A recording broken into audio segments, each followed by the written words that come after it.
Ms. Legalista, aka Attorney Sheila here. We're going back to Cassie's lawsuit against Diddy. We're going to talk about some of the issues around what was going on with the prescriptions, what was going on with him having access to her medical records, what was going on with all of that. Did she give consent for any of that? Yeah.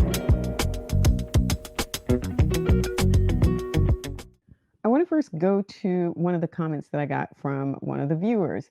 This person said, I can't even get my teenager's iron levels to know if she should resume her vitamin supplements. Another person said, the doctor should have seen that red flag and reported it. Well, let's go directly to this lawsuit. If you have not had a chance to take a look at my other videos, do that also because I dive into a lot of the details surrounding this lawsuit. Now, it has been settled. It took all of one day to get this settled. And if you actually take a look at the lawsuit and you see the possibility of the number of witnesses who could have possibly testified at trial against Mr. Combs, then you understand why he may have been quick to want to settle this particular lawsuit. In any case, as you can see here, it was Cassandra Ventura. We all tend to know her as Cassie, versus not just him, but it was also the record label Epic Records and Combs Enterprises LLC. And then, of course, you had the warning because the descriptions and the details in this lawsuit, well, it might not be suitable for everyone who I guess may feel some kind of way when they're reading some of this. But let me go to a couple of things in the actual lawsuit so that we can talk about it. Paragraph 58, and like I said, go back and take a look at some of my other videos on this topic. It says, at first, Ms. Ventura was given, so here is actually the piece where I'm going. So there was this back and forth where he was always providing her with prescriptions and drugs. That's what she was alleging. So in this particular paragraph, she's saying he eventually ran out and then he wanted her to get some from this Miami doctor in her own name. Now, the piece about this that I think was missing, although this is in here, it never really says whether or not she did that. It just sort of, we just sort of see this paragraph, but there's no real follow through on the whole story. So, what happened? Did she get it or not? If she did get it, how long did she continue to do that for him? Like, that is totally not even in this section. So that was one issue that pops up when we start talking about her relationship with these doctors. But here was the bigger issue. And I think this actually goes back to this comment that, well, I guess to both of these comments. It's one where I guess this was maybe a parent who was saying, I can't get access to my teenager's records. I can't even get the data. I can't get the report that shows the iron levels so that I can know as a parent whether or not I need to continue to buy those and for how long and what does that look like. And then this other person is saying the doctors should have seen some of these red flags. So let me go back now to this second paragraph around the doctors. It says Mr. Combs also became deeply involved in Ms. Ventura's personal life, with his personal staff attending to Ms. Ventura's day-to-day travel and other needs, including medical care. On multiple occasions, Mr. Combs had Ms. Ventura's personal medical records sent directly to his email address. Okay, that's an issue right there. We'll talk about that. For instance, when Ms. Ventura began experiencing memory loss, potentially due to, and you see what it's listed there, her MRI results were provided directly to Mr. Combs.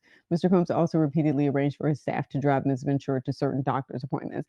I think the last sentence has to do more with his control. But let's talk about consent, because at some point in time, before a doctor will provide that information to another party, just like one of the viewers said, there's going to have to be a signature on a consent form saying that the doctor and the medical staff can do that.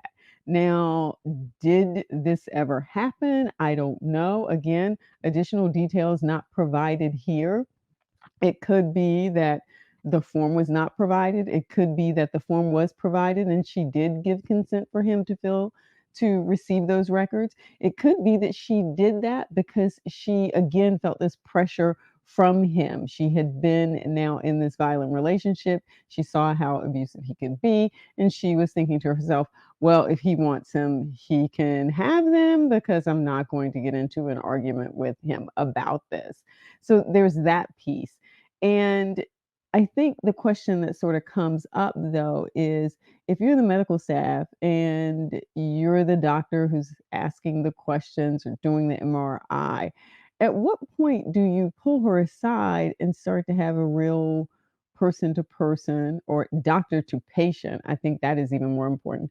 Doctor to patient conversation about, okay, so tell me what's going on. And then you provide that information anyway. I don't know how many of you have maybe been in the doctor's office where you go into the restroom because sometimes you have to provide urine samples.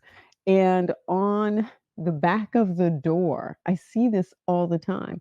On the back of the door, even in just the waiting room where you're going to be seen, not in the open room, but once they pull you back into a separate room, there is usually this sign on the back of the door that talks about where to seek help, where to go for counseling.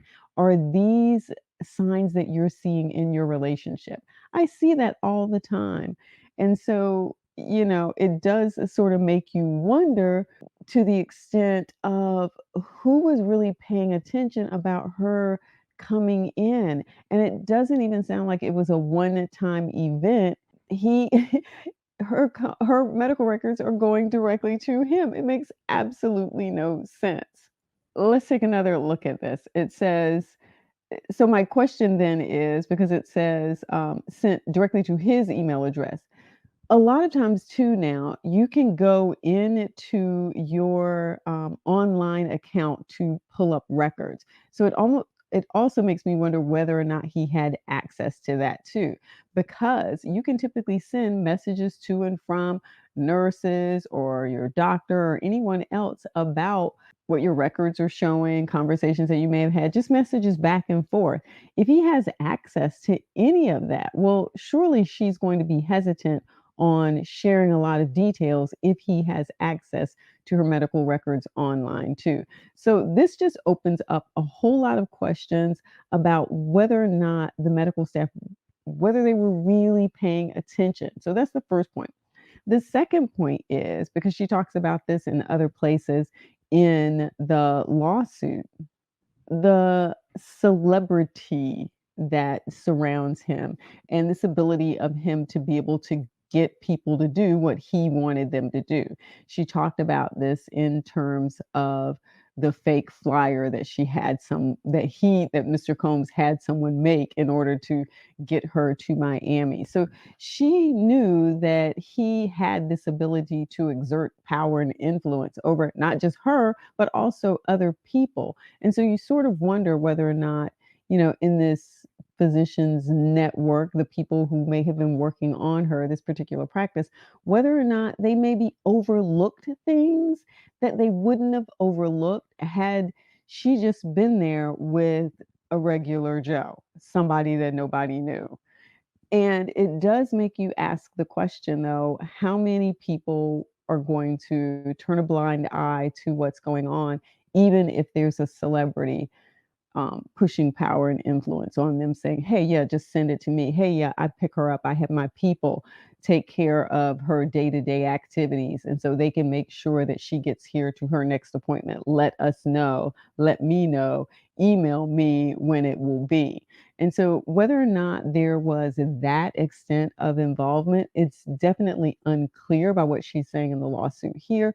But there are a lot of unanswered questions about whether or not these physicians were really doing their job when it came to taking care of her, number one, and number two, keeping her health condition, her health records, anything around her medical care, keeping it confidential, which is what they're supposed to do, not just from a legal perspective, but also from an ethical perspective. So let me know your thoughts. If you've been in some of these situations where you have been, in the bathroom and you see the poster on the back of the wall that tells you where to seek counseling, where to go, what kind of signs to be looking for. Because some of the very signs that I have seen that list here's what you should be looking for are the same kinds of things that Cassie has pointed out in this lawsuit. Don't forget to like the video, subscribe to the channel, hit the notification bell so you don't miss a thing. Peace.